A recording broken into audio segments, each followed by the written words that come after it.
আমার নবীজি হঠাৎ করে দেখলেন খাদিজার মন খারাপ। নবীর কাছে এসে বলছেন, ইয়া রাসূলুল্লাহ, কেমন যেন মনে হচ্ছে, আমি মনে হয় বাঁচবো না। আমি যদি কোনো বেয়াদবি করে থেকে আপনি আমারে মাফ করে দিয়েন। রাসূল বলেন, খাদিজা এমন করে কোনোদিন তো বলো না, কি হয়েছে তোমার বলো। তিনি বলছেন, মনে হয় দুনিয়া থেকে বিদায় নেব। রাসূল কেমন সময় বলা হলো, তার 3 দিন আগে আমার নবীর আপন চাচা আবু তালিব দুনিয়া থেকে বিদায় নিয়েছেন। আমার নবীর চোখের পানি ফুরায় না। নবীজি বলছেন, খাদিজা, আমার আপন চাচা আবু তালেব মারা গেল, তুমি আবার কি বলো? হ্যাঁ হুজুর, আমার মনে হয় আমি বাঁচবো না। আমি আপনার কাছে 3টা জিনিস চাবো।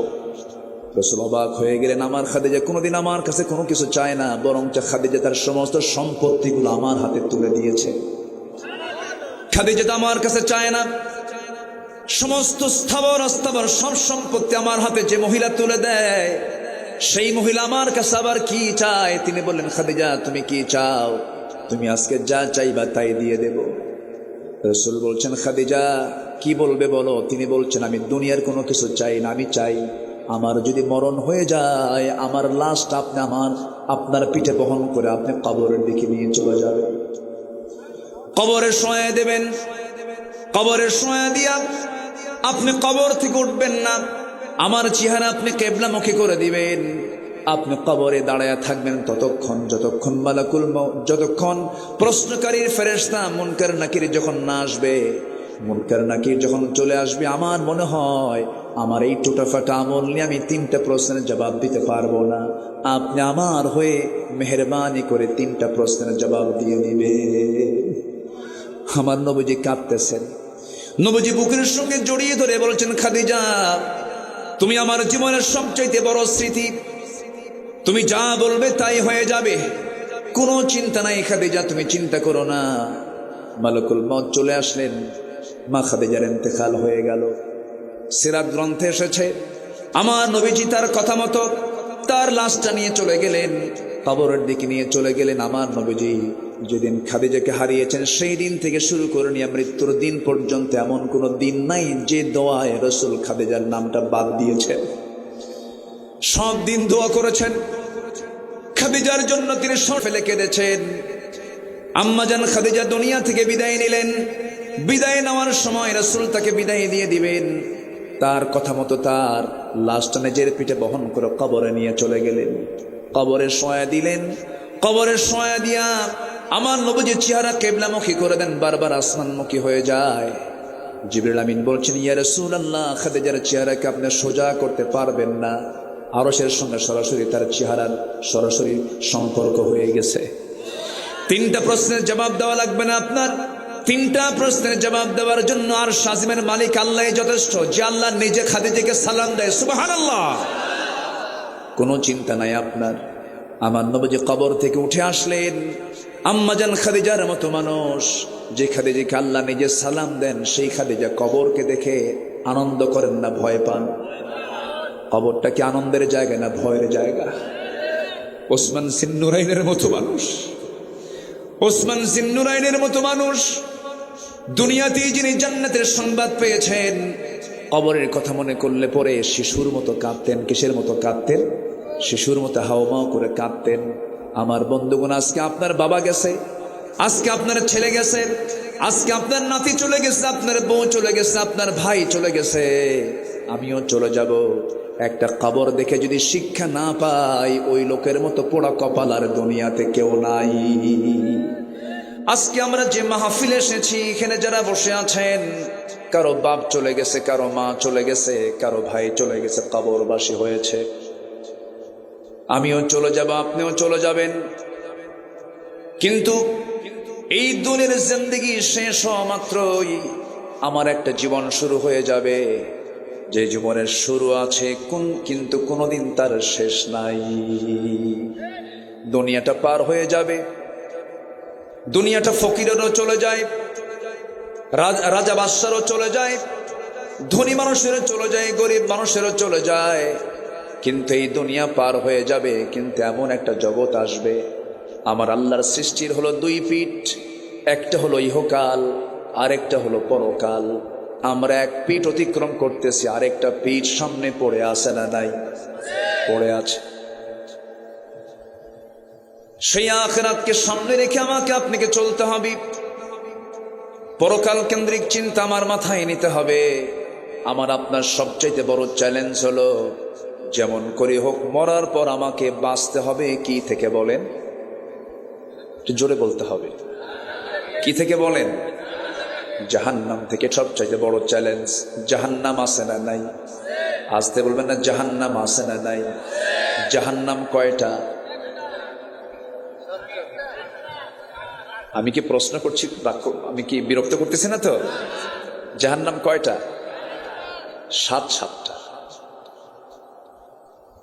সাকার, লাজা, জাহান্নাম, হুমাজা, আছে না?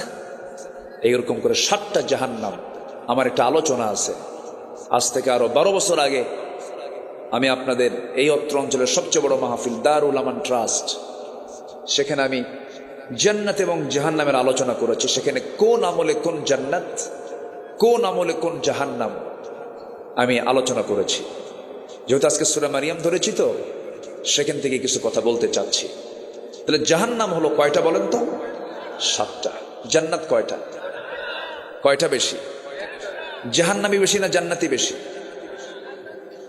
না, জাহান্নামের সংখ্যা কম, জান্নাতের সংখ্যা বেশি। কিন্তু জাহান্নামে যাবে বেশি না জান্নাতে যাবে বেশি? জোরে বলেন। আচ্ছা, তাহলে দোষ কার? অনেকে চিন্তা আছে ওদের আল্লাহরই। আল্লাহর দোষ নাকি? আল্লাহ তাআলা জান্নাত রেখে দিয়েছেন আর জাহান্নাম রেখে দিয়েছেন, এবং সব কিছু ওপেন করে দিয়েছেন। বান্দা, আমি তোমার সামনে সবকিছু ওপেন করে দিলাম, এই আমলটা করবা, জান্নাত বুঝে নিবা। এই আমলটা করবা, জাহান্নামও বুঝে নিবা। সব কিছু বিষয়, হালাল হারাম, ন্যায় অন্যায়, সত্য মিথ্যা, সবকিছুকে আড়াল করে না প্রকাশ্য? সব কি স্পষ্ট না? অস্পষ্ট না সুস্পষ্ট? সুস্পষ্ট। আমার বন্ধুগণ, আমার আপনার জীবনের সবচেয়ে বড় চ্যালেঞ্জ হলো, জাহান্নাম থেকে আমি কেমন করে বাঁচবো, জাহান্নাম থেকে আমি কেমন করে পরিত্রাণ পেয়ে যাব। জাহান্নাম থেকে বাঁচার জন্য জাহান্নামের আমলগুলো বাদ দিতে হবে, জান্নাতের আমলগুলো করতে হবে। জাহান্নামের বদ আমলগুলো কি কি তারও তালিকা কোরআনে আছে। জান্নাতে যাওয়ার আমলগুলো কি কি তারও তালিকা আছে। আল্লাহ রাব্বুল আলামিন বলছেন, বান্দা, আমি তোকে এমন কিছু বদ আমল আছে, যে বদ আমলের জন্য আমি তোকে শুধু জাহান্নাম দেব না, জাহান্নামের গর্তের মধ্যে আমি তোরে ঢুকাবো। জাহান্নামের গর্ত এত ভয়ঙ্কর, জাহান্নামের গর্ত দেখে জাহান্নাম পর্যন্ত ভয় পায়। এত ভয়ঙ্কর জাহান্নামের গর্তগুলো, অনেকগুলো গর্ত আছে। এর মধ্যে একটা গর্তের নাম হলো, এখানে আল্লাহ তাআলা উল্লেখ করেছেন, গাইয়া। কি বলেন তো? গাইয়া। আল্লাহ রাব্বুল আলামিন বলেন, فخلف من بعدهم خلف أضاعوا الصلاة واتبعوا الشهوات فسوف يلقون غيا। আল্লাহ রাব্বুল আলামিন বলেন, যে সমস্ত বান্দার ভিতরে আমি মারাত্মক 2টা দোষ পেয়ে যাব, তাকে আমি শুধু জাহান্নাম দেব না, জাহান্নামের গর্তের মধ্যে ঢুকাবো। সেই জাহান্নামের গর্তের নাম এখানে আসছে গাইয়ুন, গাইয়া নামক গর্ত, গাই নামক গর্ত। যে গাই নামক গর্তটা এত ভয়ঙ্কর, জেলখানার ভিতরে যারা জেল খাটছেন, জেলের ভিতরে ভালো মানুষও যায়, মন্দ মানুষও যায়। আল্লাহর পয়গম্বররাও জেল খেটেছেন, ইতিহাসে আছে না নাই? আসতে বলবেন না, আছে না নাই? আচ্ছা, যেমন বলেন তো একটা নবীর নাম বলেন তো। ওয়াজ তো সবাই পারেনি, দেখি বলি আলহামদুলিল্লাহ। জাহান্নামের গর্তের নাম বলেছে। জাহান্নামের গর্তের নাম কি বলেন? গাই। বলেন সবাই, গাই। বলেন কি? গাই। আবার বলেন কি? গাই।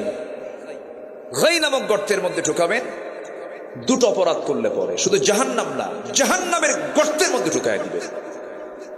জেলের মধ্যে একটা সেল আছে। জেলের মধ্যে সেল আছে না নাই? জেলে আরাম পাওয়া যায়, কিন্তু সেলে কি আরাম পাওয়া যায়?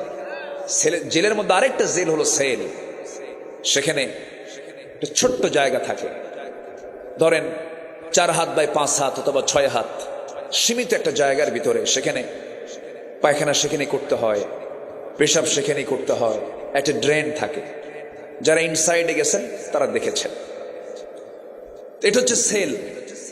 তো আল্লাহ তাআলা বলছেন জাহান্নাম শুধু না, আমি তোকে জাহান্নামের গর্তের মধ্যে ঢুকাবো যদি 2টা অকাম করে আসিস। কয়টা অকাম? 2টা অকাম। 1 নম্বর হলো যারা নামাজকে নষ্ট করে ফেলেছে। আমার দেশে তো বেনামাজি নাই। আসতে বলে, আসতে বলবেন না, আছে না নাই? আচ্ছা, মনে হয় আমি কষ্ট দিয়ে ফেলতেছি। হুজুর আজকে আপনাদের তো আপনি জাহান্নামে ঢুকাই দিলেন। ভাইরে, নামাজ, আমার বুকটা ফেটে যায় জানেন। 18 কোটি মানুষ আমার দেশে, 18 কোটি, কম কথা না কিন্তু। আমার মনে হয় আরব গালফেও এত লোক নাই। আরবের যে আরব গালফ যে কান্ট্রিগুলো আছে, এত জনগণ মনে হয় হবে না সব মিলেও, হয়তো বা সমান সমান হতে পারে। এত বিশাল জনগোষ্ঠী মুসলিম, অথচ নামাজ পড়ে মাত্র 5%। কয় পার্সেন্ট বলেন? 5%। বুকটা ফেটে যায়। নামাজি নাই। কিন্তু আমার বন্ধুগণ, যদি প্রশ্ন করি আমার দেশে এই মুহূর্তে মসজিদ বেশি না মুসল্লি বেশি? আসতে বলবেন না, কি বেশি বলেন? মুসল্লির তুলনায় মসজিদ বেশি। ছোট্ট একটা গ্রাম, আগে অনেক মিল ছিল। অনেক দূর থেকে বুড়া মুরব্বীরা মসজিদ আসতেন হেঁটে হেঁটে। তারা ভাবতেন দূর থেকে যাব, সওয়াব প্রতি কদমে কদমে বেশি পাওয়া যাবে। আজ থেকে 20-30 বছর আগের দিকেও তাকান, দূর থেকে মসজিদে হেঁটে হেঁটে চলে যেত। মসজিদ বানানোর কোনো প্রয়োজন ছিল না। তারা মনে করতো আমরা বড় জামাত করব, বড় জামাতে নামাজ পড়ব। কিন্তু আজকে গ্রুপ গ্রুপ হয়ে হয়ে একটা গ্রামের মধ্যে এই প্রান্তে একটা মসজিদ, মাঝখানে একটা মসজিদ, ওই কোণার একটা মসজিদ। আমি কি ভুল বলতেছি? মসজিদ বেশি দরকার না মুসল্লি বেশি দরকার? মুরব্বী রাগ করতেছেন না তো? এই কথাগুলো বলার দরকার আছে না? কেন মসজিদ বেশি হলো? মসজিদ বেশির কারণ হলো ওর দাদার জায়গার উপরে মসজিদ, আমার দাদা নেই। তোর দাদার জায়গায় মসজিদ নামাজ পড়তে যাব না, আমার দাদার জায়গার উপরে মসজিদ বানাবো। যে মসজিদ তৈরির লক্ষ্য হলো ভ্রাতৃত্ব নষ্ট করা, সেই মসজিদে নামাজ পড়াও জায়েজ নাই। ঠিক কিনা? আমি কিন্তু কথাগুলো মেরে দিচ্ছি, যে দিক দিয়ে যায় সেদিক দিয়ে চলে যায়। ঠিক আছে না কথাগুলো?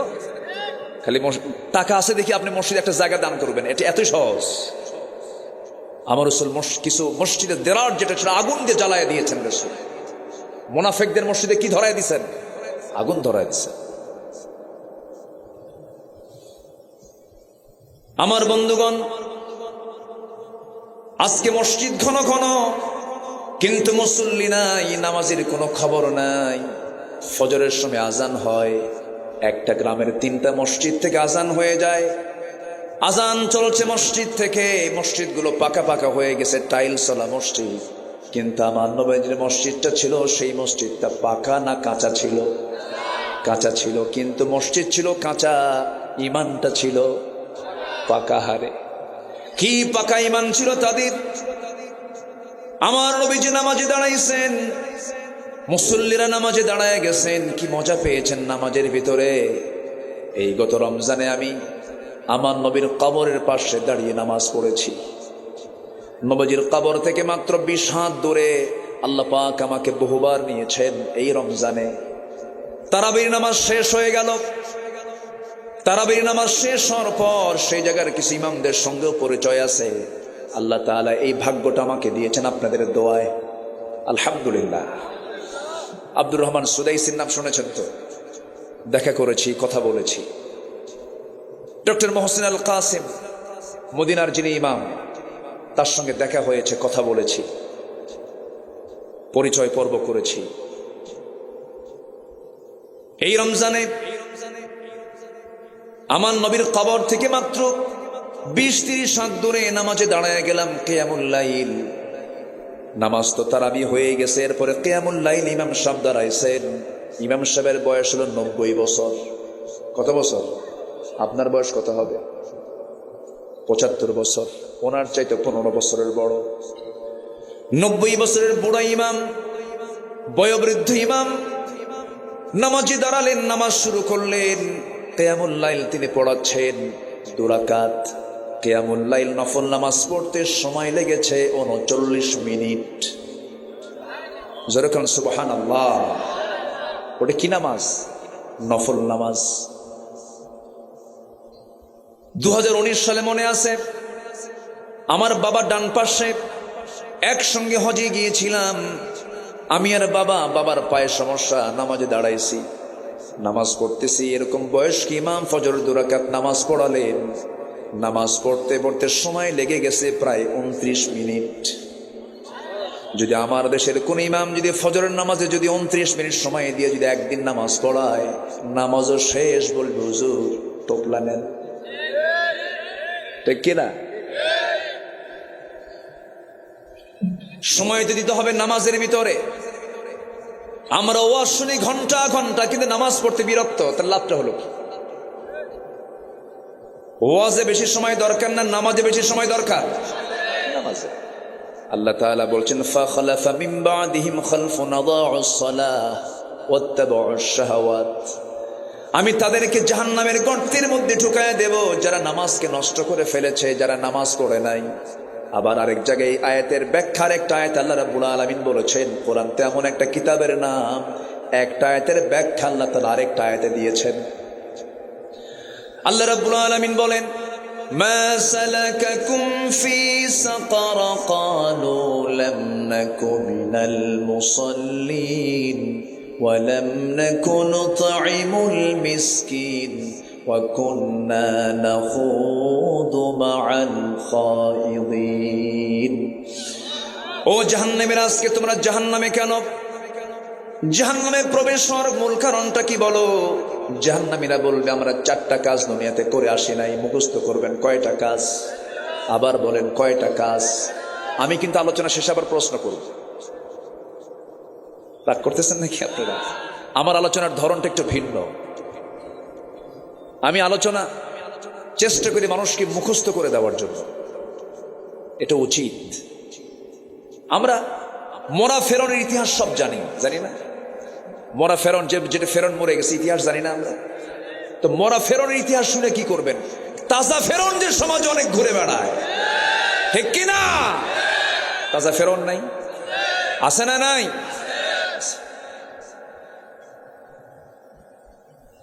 মরা আবু জেহেলের ইতিহাস আর কত শুনবো আমরা? নতুন আবু জেহেল আছে না নাই? বসেন বসেন, এখানে বসেন, বসেন। এত সুন্দর মানুষ আপনারা, বলি আলহামদুলিল্লাহ।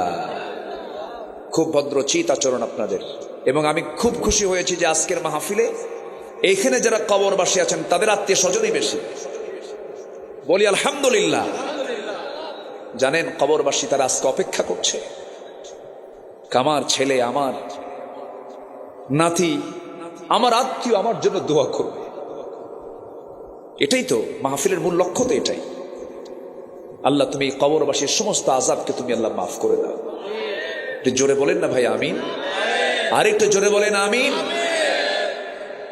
আমার দিকে তাকান সম্মানিত ভাইয়েরা, সম্মানিত বন্ধুগণ। জাহান্নামে যাওয়ার মূল কারণ কয়টা বললাম বলেন তো? 4টা। নাম্বার 1 হলো জাহান্নামীরা বলবে আমরা আজান শুনেছি কিন্তু নামাজে যাই নাই।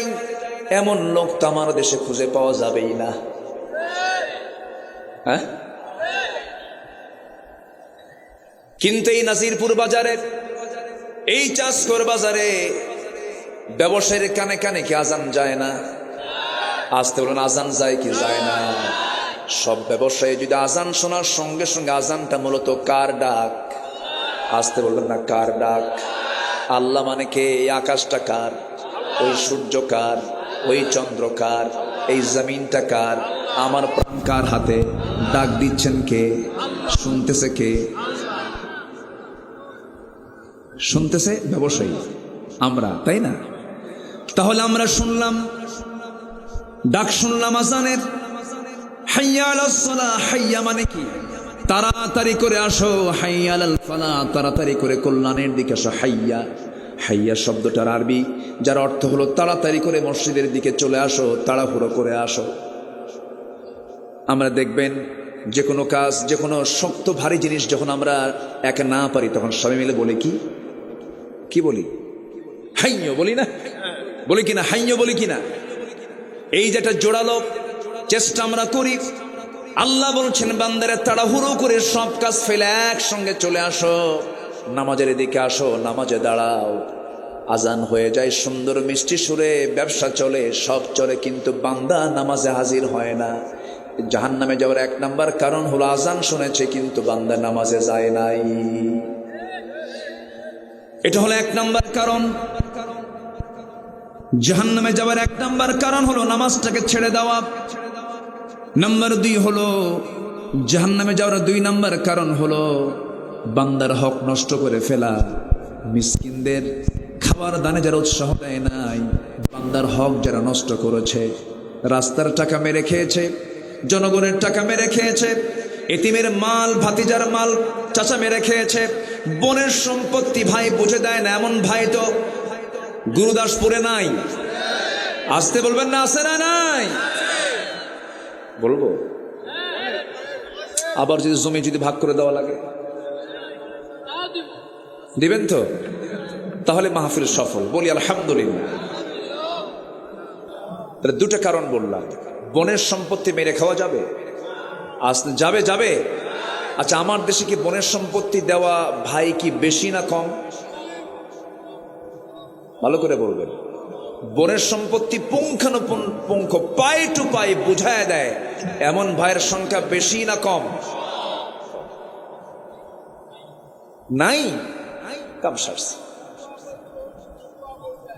খালি দোয়া করে দেয়। ওই দেখেন, দোয়া করে দেয়। উনি ভুক্তভোগী, উনি খুব রাগ করছে। আবার আড়াল থেকে হয়তো মা বোন বলতেছেন, হুজুর ভালো কিরকম, ভাই কিছু বসে আছে, যদি অংশটা পাই ঠিক আছে না? ওয়াজের ফলাফল বোনরা কালকে টের পাবে যে ওয়াজের ফলাফল কি হলো। শোনেন, আল্লাহর হক আর বান্দার হক, এই 2টা ঠিক যদি কোনো বান্দা রাখতে পারে, জান্নাতে যেতে তার কোনো বাধা নাই। যেরকম সুবহানাল্লাহ। কার হক? 1 নম্বর কার হক? আল্লাহর হক 1 নম্বর হলো নামাজ। 1 নম্বর কি বলেন? নামাজ। বান্দার হক আছে না নাই? আচ্ছা, আল্লাহ তাআলা কিন্তু ইচ্ছা করলে কবরের সব হিসাব নিতে পারতেন, কিন্তু আল্লাহকে সব হিসাব কি কবরে নিবেন? কোথায় নিবেন বলেন? সবাই বলেন। হাসরে। কেন এত টাইম কি দরকার? আল্লাহ তো কবরেই ফিনিশিং দিতে পারতেন, কিন্তু কবরে তো হিসাব ক্লিয়ার হবে না। কেন? আল্লাহর হক নয়। আল্লাহ বললেন তুই নামাজ পড়ছিস না, বিচার করে ফেললেন। কিন্তু যে বান্দা কবরে গেছে, ওর আত্মীয় স্বজন এখনো মরেই নেই, আসতে কয়, ঠিক কিনা বলেন? আবার ওই যে কাবিল প্রথম যে খুনটা করেছিল, ইতিহাস কিন্তু জানলে ওয়াজ শুনতে মজা লাগে। এখন ওই ইতিহাসগুলো যারা জানেন তারা জিনিসটা ক্লিয়ার হবে। প্রথম যে খুনটা করছিল সেটা কে? না, কাবিল। কে করেছিল? মারছে কাকে? হাবিলকে। যত খুন হবে সমস্ত খুনের একটা অংশ, একটা অপরাধের একটা অংশ কার আমল নামে যাবে? ওই কাবিল পাবে। তাহলে এখন বলেন, তাহলে কবরে কি বিচার শেষ করা সম্ভব? না। তাহলে এই কবরের এখানে বিচার করলে তাহলে সঠিক বিচার হবে না। এই জন্য আল্লাহ তাআলা কায়েম করেছেন হাসর। কায়েম করেছেন কি? হাসর। হাসরে বিচার করবেন কে? আল্লাহ তাআলা। সব ডেকে আনবেন, সবগুলোকে গোছায় আনবেন। তাহলে জাহান্নামে যাওয়ার সূরা মারিয়ামের ভিতরে আল্লাহ তাআলা একটা গর্তের মধ্যে ঢুকাবেন। সেই গর্তের নাম কি বলেন তো? গাই। বলেন, আবার বলেন কি? গাই। কয়টা কারণে? 2টা। এর মধ্যে 1 নম্বর কারণ কি? নামাজ নষ্ট করা। আবার এইদিকে সূরা মুদ্দাসসিরে বলছেন 4টা কারণে বান্দা জাহান্নামে যাবে। এর মধ্যে 1 নম্বর কারণ কি? নামাজ। তাহলে এখানেও নামাজ, ওখানেও নামাজ। এরপর বলছেন বান্দার হক যারা নষ্ট করবে, বোনের সম্পত্তি বুঝে দেয় না। বাবা মারা গেছে এক যুগ আগে, কিন্তু ভাইরা শুধু তাল বাহানা করে। বোন যখন মাঝে মাঝে আসে, বোনকে পাম্পট্টি দেওয়ার জন্য কাঁচা গোল্লা নিয়ে আসে। নাটোরের সেই রেল স্টেশন থেকে কাঁচা, কি রেল স্টেশনে না, হ্যাঁ হ্যাঁ নিচা বাজার থেকে নিয়ে আসে। নিয়ে এসে বোনকে বলে, বোন বসো।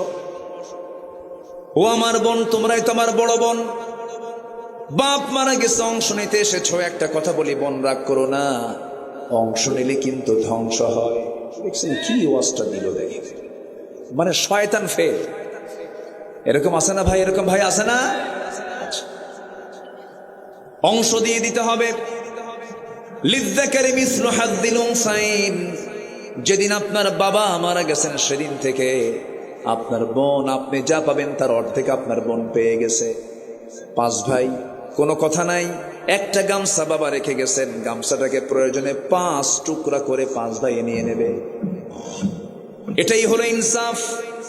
এই দুনিয়াতে যার এরকম বিচার ঠিক থেকে যাবে, তার জন্য জান্নাত ঠিক থেকে যাবে। দুনিয়াতে যার অংশ বন্টন ঠিক আছে, তার জান্নাতের অংশ বন্টনও ঠিক থাকবে, নষ্ট করা যাবে না। আমার বন্ধুগণ, গাই নামক গর্তের ভিতরে সরাসরি কোরআনে আসছে, 7টা অপরাধ করলে, 2টা অপরাধ করলে পরে বান্দাকে গাই নামক গর্তের মধ্যে দেব। আরেকটা অপরাধ হলো ওয়াত্তাবাউশ শাহাওয়াত। মন যা চায় সেই অনুযায়ী চলে। মন চায় মদ খাবো, মদ খায়। এমন লোক আছে না নাই বলে? মদের দোকান নাটোর জেলায় নাই, মদখোর নাটোর জেলায় নাই। তাহলে ওরা কিন্তু হজও করে, আবার লেখে আলহাজ অমক। ও যে মদ খায়, লেখা উচিত আলহাজ মদখোর অমক। নাটোর জেলায় তো সুদখোর নাই। আসতে বলবেন আছে না নাই? আমার ওয়াজ শুনে যদি আজকে কেউ মন খারাপ করেন, তাহলে ভাববো ওটা সুদ খায় আর একটা মদ খায়। আমার বন্ধুগণ, আল্লাহ রাব্বুল আলামিন সরাসরি আয়াতের মধ্যে বললেন, 2টো অপরাধ করবা, আমি জাহান্নামের খাই নামক গর্তের মধ্যে দেব। একটা হচ্ছে নামাজ নষ্ট করবা, আর একটা হলো মন যা চায় তাই করবা। আমরা কি নফসের গোলাম হব না আল্লাহর গোলাম হব? কার গোলাম হব? আল্লাহর গোলাম হব। আল্লাহ রাব্বুল আলামিন এই 2টা সরাসরি কারণ বললেন। তাফসীরে কুরতুবীর মধ্যে এসেছে, তাফসীরে কুরতুবীর মধ্যে এসেছে, ইমাম কুরতুবী আরো 7টা কারণ তুলে ধরেছেন। হাদিসকে সামনে রেখে ব্যাখ্যায় তিনি বলেছেন, আরো 7টা অপরাধ যারা করবে তাদেরকে গাই নামক গর্তের মধ্যে ঢুকানো হবে। তার মধ্যে 1 নাম্বার হলো, যে জেনাকার জেনা করতে করতে পাকা হয়ে গেছে, এমন জেনাকার বুঝি বাংলাদেশে নাই? আছে না নাই? আচ্ছা। নাম্বার 2 হলো, যে মদ্যপায়ী, মদ পান করতে করতে বুড়া হয়ে গেছে, মদ ছাড়ে না। নাম্বার 3 হলো, যে সুদখোর, সুদের কারবার করতে করতে সুদে পাকা হয়ে গেছে, আল্লাহ তাকে জাহান্নামের গর্তের মধ্যে ফেলে দিবেন। যে সন্তান পিতামাতার হক আদায় করে না, পিতামাতাকে কষ্ট দেয়। আজকে আমি মাহফিল আসতে নিয়ে একজন যুবক আমাকে কেঁদে কেঁদে বলছে, মা হুজুর, আপনি এমন একটা আলোচনা করবেন। এই যে লেখছে, আমাদের এলাকায়, বামনকুলা এলাকায় প্রায় বাড়িতেই দেখি বৃদ্ধা মা নির্যাতিত হয়। ছেলেরা বৃদ্ধ মার কথা শোনে না, বউদের কথা শোনে। বৃদ্ধ মা নিজে পাক করে, রান্না করে খায়, খুব কষ্টে আছে এ সকল বৃদ্ধ মা। এটা কি যৌক্তিকতা আছে না নাই? আমি খুব কেঁদে, কে যেন দিচ্ছে আমি চিনিও না, আসতে নিয়ে দেখলাম আমাকে একজন দিয়েছে। এটা খুব, আমি এটা পড়ে আমার চোখে পানি আটকাতে পারি। একটা প্রশ্ন করব ভাইরে, মা বড় না বউ বড়? ভালো করে কম, চিন্তা করে কবে, মা বড় না বউ বড়? আবার বলেন, মা বড় না বউ বড়? মাহফিলে মা বড়, বাড়িতে বউ বড়। দেখেন মুরব্বী কি কয়। হ্যাঁ,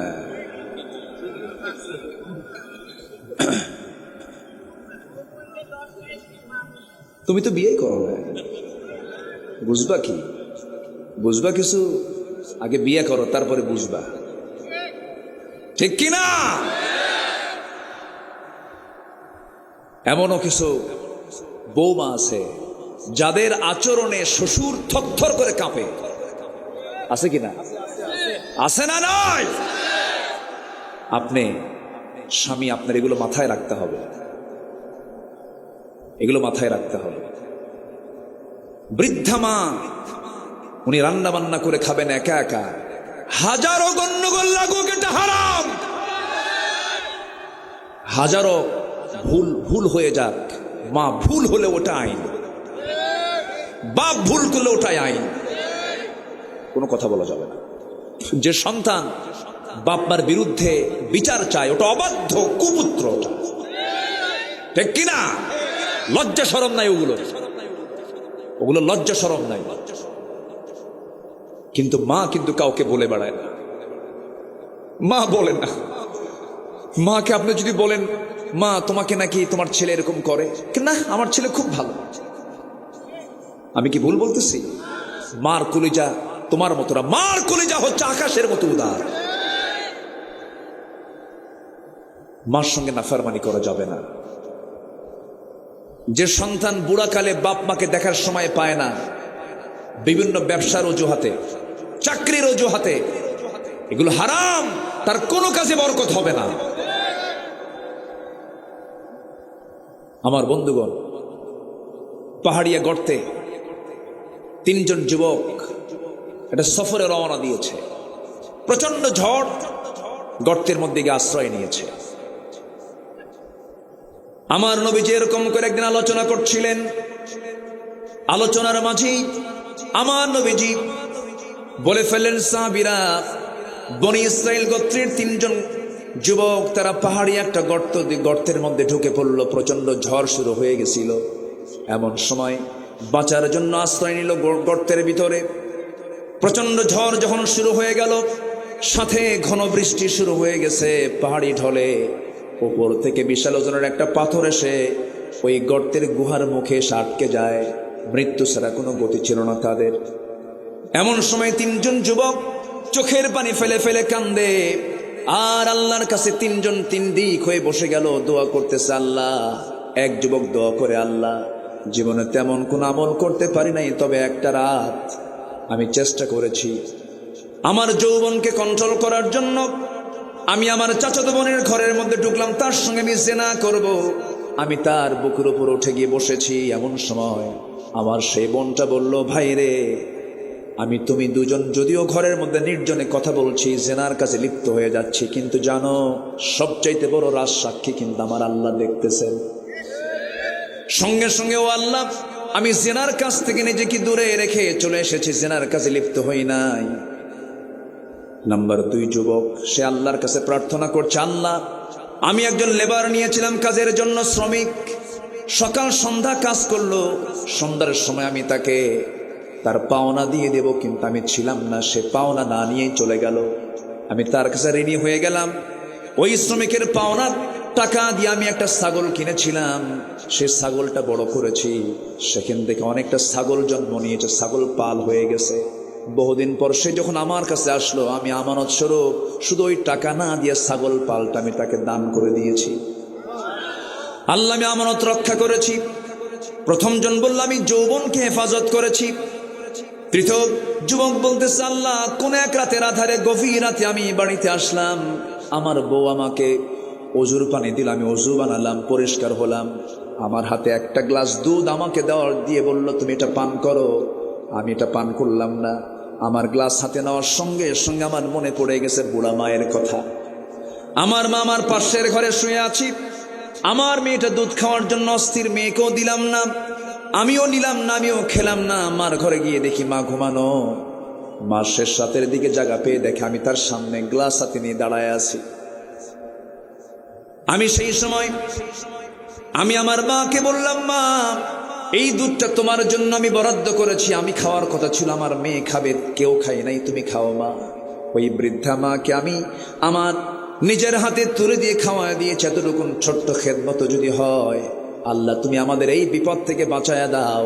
প্রথম জন যখন দোয়া করেছে, তখন একটু পাথরটা মুখ থেকে সরে গেছে। দ্বিতীয় যুবক যখন দোয়া করেছে, পাথরটা আর একটু সরে গেছে। তৃতীয় যুবক যখন দোয়া করেছে, আল্লাহ, এতটুকুন যদি তুমি আমার আমলটা পছন্দ করো, তুমি এই বিপদ থেকে বাঁচায় দাও। টোটাল ওই গুহার মুখ থেকে পাথরটা সরে গেল, সঙ্গে সঙ্গে তিনজন বান্দা, তিনজন যুবক এই বিপদ থেকে বেঁচে গেছে। জোরে কোন সুবহানাল্লাহ। ঘটনা বর্ণনা করেছেন মুহাম্মদ সাল্লাল্লাহু আলাইহি ওয়াসাল্লাম। এখান থেকে আমরা শিক্ষা পেলাম কয়টা বলেন? আসতে বলবেন না, কয়টা শিক্ষা পেলাম? তিনটা শিক্ষা পেলাম।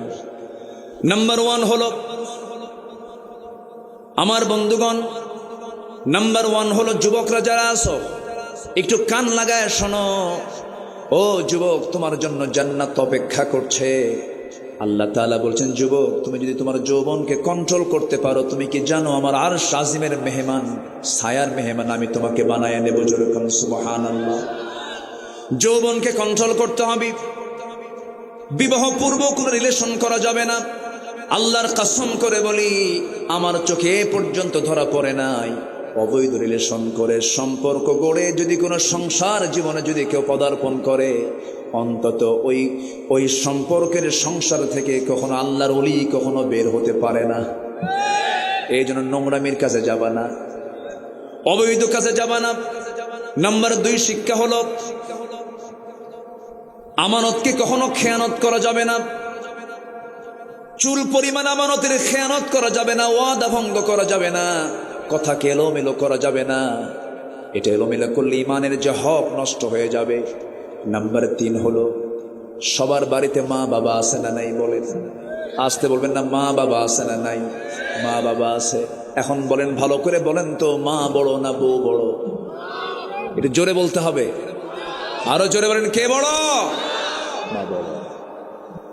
আমার ভাইয়েরা, মার দিকটা খেয়াল করতে হবে, বাবার দিকটা খেয়াল করতে হবে। আরেকটা প্রশ্ন করব, সবাই বলেন তো, মা বড় না আব্বা বড়? মা বড় না বাপ বড়? আচ্ছা, মা বাবা যদি নামাজে দাঁড়ায়, ইমাম কে হবে? কেন মা বড় না? হ্যাঁ, বলি আলহামদুলিল্লাহ, জোরে বলি আলহামদুলিল্লাহ। তাহলে যিনি ইমাম হন তার দাম কি কম? আচ্ছা, আদম সিনিয়র না হাওয়া সিনিয়র? বলেন বলেন, আদম সিনিয়র না হাওয়া সিনিয়র? আদম সিনিয়র না? যে সিনিয়রের দাম বেশি না জুনিয়রের দাম বেশি? এখন সমাজ চলছে সিনিয়র দিয়া না জুনিয়র দিয়া। এই জন্য কেউ কাউরে দাম দেয় না, কেউ কাউরে দাম দেয় না। জুনিয়র যদি সিনিয়রের মর্যাদায় বসে তাহলে সমস্যা না? সমস্যা। আকলমন্দ ইশারা বাসা। সম্মানিত ভাইয়েরা, পৃথিবীতে একজন নবীর নাম বলতে পারবেন না যে নবী একজন নারী ছিলেন। পৃথিবীর কোন ইমাম নারী হতে পারবে? আর কি বুঝাবো আপনাকে? মার দাম তো আছেই, কিন্তু মা যেখানে সেখানেই থাকবেন। মেয়েরা কথা কম বলে না বেশি বলে? মেয়েদের মধ্যে কথার ঘনত্ব কম না বেশি? আর পুরুষদের মধ্যে কম। মেয়েরা কথা বলে দিনে 5000 শব্দ, মেয়েরা কথা বলে 5000, পুরুষরা কথা বলে মাত্র 2000। কয় হাজার বেশি? বেগুন কিনছেন, পোকা বেগুন, বৃষ্টির দিনের বেগুন, বাড়ি নিয়ে গেছেন, বটি দিয়ে কুটতে নিয়ে দেখে যে পোকা বেগুন। ওই পোকা বেগুনের তফসির হবে একটানা 3 ঘন্টা। আল্লাহ তাআলা মেয়েদেরকে এরকম করে বানাইছেন। ওটা শুনবেন আর মুস্কি মুস্কি হাসি মারবেন, কহ তোর তফসির আমি শুনি। এটা মেয়েদের নেচার, এটা রাগ করা যাবে না। হ্যাঁ হ্যাঁ, শোনাই লাগবে, উপায় নাই, শুনতেই হবে। বলেন তো, বউ বড় না স্বামী বড়? ভালো করে কম। হ্যাঁ, ওই দেখেন বউ বড়, উনি কিন্তু আগে মেরে দিছে। বউ কোনো অংশ কম না। আচ্ছা, বইয়ের কথা শোনেন না আপনারা? বইয়ের কথা শোনেন না আপনি? শোনেন তো, উপায় নাই তো, আমিও শুনি, আপনি শোনেন না? সবাই শোনে। বইয়ের কথা না শুনে তো উপায় নাই,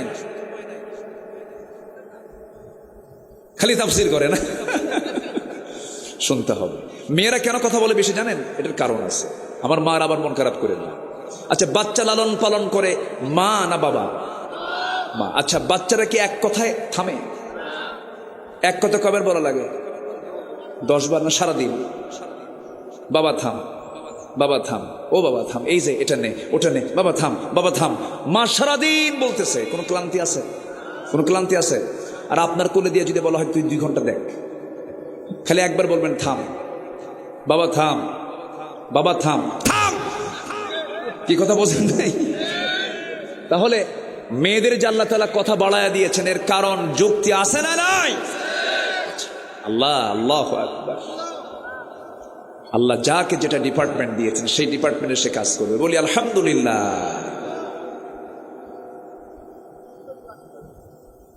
জি, বলি আলহামদুলিল্লাহ। সম্মানিত ভাইয়েরা, তাহলে জাহান্নামে যাওয়ার আমরা যে কারণগুলো শুনলাম, 2টা শুনেছি। আরেকটা হলো সমালোচককারীদের সঙ্গে সমালোচনা করেছি, আর বিচার দিবসকে অস্বীকার করেছি। এই 4টা কারণ সূরা মুদ্দাসসির আল্লাহ তাআলা বলেছেন। আর এখানে ইবনে তাফসীরে কুরতুবীর মধ্যে আসছে, যারা 7টা অপরাধ আরো করবে এদেরকে আল্লাহ তাআলা জাহান্নামের গর্তের মধ্যে ঢুকাবেন। আমি যে আলোচনার পয়েন্টগুলো খুলছি, 60 দিন মাহফিল হলে ভালো হয়। 60 দিন করে শুনবেন কেমনে? এ তো সম্ভব না। একটু সামারাইজ করে আমরা শুনি। আমল করবো না ইনশাআল্লাহ? আমল করবো। আচ্ছা, নামাজ ছাড়বেন কারা কারা? আজকের থেকে দেখে হাত তোলেন। নামাজ ছাড়বেন কারা কারা? নামাজ কেউ ছাড়বেন? 5 ওয়াক্ত নামাজ পড়বেন কারা কারা? একটু হাত তুলে দেখেন তো দেখি। জোরে বলি ইয়া আল্লাহ, আরো জোরে ইয়া আল্লাহ। আমাদেরকে 5 ওয়াক্ত সালাত আদায় করার তৌফিক তুমি আল্লাহ দিয়া দাও। জোরে বলে আমিন। হাত নামান। নাম্বার 5 হলো, যারা মিথ্যা সাক্ষী দেবে আল্লাহ তাআলা তাদেরকে গাই নামক গর্তের মধ্যে ঢুকাবেন একদম। মিথ্যা সাক্ষী তো আমার দেশে নাই, নাই, নাই। সাক্ষী আছে? আছে। মিথ্যা সাক্ষী দেয়, মিথ্যা সাক্ষী দিবেন, এই যে গর্তের মধ্যে ঢুকায় দিবেন। কে ঢুকায় দিবেন? আল্লাহ ঢুকায় দিবেন। মিথ্যা সাক্ষীকে আল্লাহ ঢুকায় দিবেন জাহান্নামের গর্তের ভিতরে। আপনি একজন নিরপরাধ মানুষের বিরুদ্ধে মিথ্যা সাক্ষী দিলেন, সে জেলখানায় পচে মরল, তাকে ফাঁসিতে মেরে ফেলা হলো। কিন্তু আপনি মিথ্যা সাক্ষী দেওয়ার কারণে ওই লোকটা যে নির্যাতিত হলো, তার বাড়িতে বাবা আছে না নাই? তার হক আছে না নাই? বাড়িতে বউ আছে না নাই? তার হক আছে না নাই? বাড়িতে তার ছেলে মেয়ে আছে না নাই? তার হক আছে না নাই? এই সমস্ত হকগুলো নষ্ট করলেন আপনি। আপনি নষ্ট করেছেন, উল্টা জাহান্নামে ঢুকতে হবে। মিথ্যা সাক্ষী দিবেন, খবর আছে না নাই? আচ্ছা আমার ভাইয়েরা, আমি আপনি কেউ যাব, কেউ থাকবো না, দুনিয়া থেকে বিদায় নিয়ে নেব। আল্লাহ পাক আমাকে আপনাকে যে কোনো মুহূর্তে দুনিয়া থেকে উঠায় নেবেন। মালাকুল মউত প্রত্যেক দিন তাফসীরে এসেছে, প্রত্যেক বান্দার কাছে 5 বার করে আসে। কয়বার করে আসে? 5 বার। ওনার কাছে 5 বার, আমার কাছে 5 বার, ওনার কাছে 5 বার। তাফসীরে আসছে 5 বার করে মালাকুল মউত দেখে যায়, মাথা থেকে পা পর্যন্ত দেখে যায়। কিন্তু আল্লাহর তো অর্ডার নাই। আল্লাহ তাআলা অর্ডার যেদিন দিবেন সেদিন 5 বার আসা লাগবে না, আসা লাগবে মাত্র কয়বার? 1 বার আসবেন, জান কবজ হয়ে যাবে। কোনো রাজাও বাদ যায় নাই, কোনো নবীও বাদ যায় নাই, কোনো কাফেরও বাদ যায় নাই। সব একদিন মালাকুল মউতের সামনে মুখোমুখি হতে হবে। আমার নবীজির মতো মানুষ দুনিয়া থেকে বিদায় হবেন যখন, তিনি বলছেন, ও আমার আয়েশা, মালাকুল মউত মনে হয় চলে আসবে, যে কোনো মুহূর্তে আমার মৃত্যুর ফয়সালা হয়ে যাবে, আমি দুনিয়া থেকে বিদায় নিয়ে নেব। আমার নবীজির প্রথম স্ত্রী আম্মাজান খাদিজা রাদিয়াল্লাহু তাআলা আনহা ইন্তেকাল করেছেন মক্কায়। কোথায়? আর বাকি সব স্ত্রী ইন্তেকাল করেছেন সব মদিনায়। সব স্ত্রীর কবরগুলো মদিনায় আছে, কিন্তু আম্মাজান খাদিজার কবরটা আছে কোথায়? মক্কায়, মুআল্লা কবরস্থানে। আল্লাহ তাআলা আমাকে দেখার সুযোগ করে দিয়েছেন। মুআল্লা কবরস্থান, এরকম মাকবারা, কবর দেখলে আমরা সালাম দেব। জোরে বলি ইনশাআল্লাহ। কবরবাসীর সামনে গিয়ে একটু দাঁড়াবো, দাঁড়ালে আখিরাতের কথা মনে হয়ে যাবে। আমার নবীজি হঠাৎ করে দেখলেন খাদিজার মন খারাপ। নবীর কাছে এসে বলছেন, ইয়া রাসূলুল্লাহ, কেমন যেন মনে হচ্ছে, আমি মনে হয় বাঁচবো না। আমি যদি কোনো বেয়াদবি করে থেকে আপনি আমারে মাফ করে দিয়েন। রাসূল বলেন, খাদিজা, এমন করে কোনোদিন তো বলো না, কি হয়েছে তোমার বলো।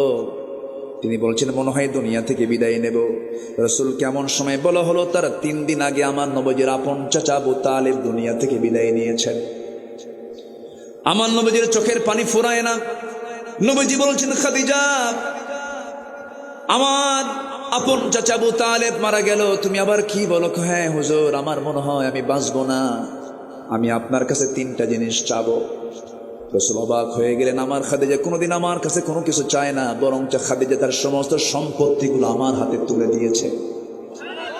খাদিজা তো আমার কাছে চায় না, সমস্ত স্থাবর অস্থাবর সব সম্পত্তি আমার হাতে যে মহিলা তুলে দেয়, সেই মহিলা আমার কাছে আবার কি চায়? তিনি বললেন, খাদিজা তুমি কি চাও? তুমি আজকে যা চাইবা তাই দিয়ে দেব। রাসূল বলছেন, খাদিজা কি বলবে বলো? তিনি বলছেন, আমি দুনিয়ার কোনো কিছু চাই না, আমি চাই আমার যদি মরণ হয়ে যায়, আমার লাশটা আপনি আপনার পিঠে বহন করে আপনি কবরের দিকে নিয়ে চলে যাবেন, কবরে শোয়া দেবেন। কবরে শোয়া দিয়া আপনি কবর থেকে উঠবেন না, আমার চেহারা আপনি কিবলামুখী করে দিবেন। আপনি কবরে দাঁড়ায়া থাকবেন ততক্ষণ যতক্ষণ মালাকুল মউত, যতক্ষণ প্রশ্নকারীর ফেরেশতা মুনকার নাকির যখন না আসবে। মুনকার নাকির যখন চলে আসবে, আমার মনে হয় আমার এই টুটাফাটা আমল নিয়ে আমি 3টা প্রশ্নের জবাব দিতে পারবো না। আপনি আমার হয়ে মেহেরবানি করে 3টা প্রশ্নের জবাব দিয়ে দিবে। আমার নবীজি কাঁদতেছেন। নবীজি বুকের সঙ্গে জড়িয়ে ধরে বলছেন, খাদিজা, তুমি আমার জীবনের সবচাইতে বড় স্মৃতি, তুমি যা বলবে তাই হয়ে যাবে, কোনো চিন্তা নাই খাদিজা, তুমি চিন্তা করো না।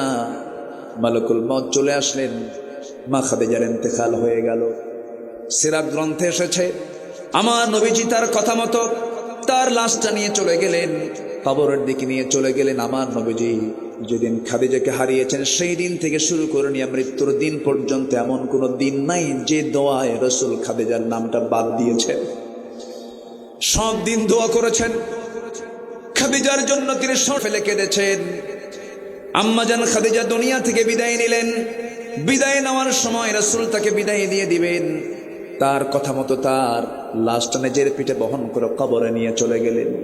কবরে শোয়া দিলেন। কবরে শোয়া দিয়া আমার নবীজির চেহারা কিবলামুখী করে দেন, বারবার আসমানমুখী হয়ে যায়। জিবরিল আমিন বলছেন, ইয়া রাসূলুল্লাহ, খাদিজার চেহারাকে আপনি সোজা করতে পারবেন না, আরশের সঙ্গে সরাসরি তার চেহারার সরাসরি সম্পর্ক হয়ে গেছে। 3টা প্রশ্নের জবাব দেওয়া লাগবে না আপনার। 3টা প্রশ্নের জবাব দেওয়ার জন্য আর শাজিমের মালিক আল্লাহ যথেষ্ট, যে আল্লাহ নিজে খাদিজাকে সালাম দেয়। সুবহানাল্লাহ, কোনো চিন্তা নাই আপনার। আমার নবীজি কবর থেকে উঠে আসলেন। আম্মাজান খাদিজার মতো মানুষ, যে খাদিজাকে আল্লাহ নিজে সালাম দেন, সেই খাদিজা কবরকে দেখে আনন্দ করেন না ভয় পান? কবরটা কি আনন্দের জায়গা না ভয়ের জায়গা? ওসমান জিন্নুরাইনের মতো মানুষ, ওসমান জিন্নুরাইনের মতো মানুষ, দুনিয়াতেই যিনি জান্নাতের সংবাদ পেয়েছেন, কবরের কথা মনে করলে পরে শিশুর মতো কাঁদতেন। কিসের মতো কাঁদতেন? শিশুর মতো হাওমাও করে কাঁদতেন। আমার বন্ধুগণ, আজকে আপনার বাবা গেছে, আজকে আপনার ছেলে গেছে, আজকে আপনার নাতি চলে গেছে, আপনার বউ চলে গেছে, আপনার ভাই চলে গেছে, আমিও চলে যাব। একটা কবর দেখে যদি শিক্ষা না পাই, ওই লোকের মতো পোড়া কপাল আর দুনিয়াতে কেউ নাই।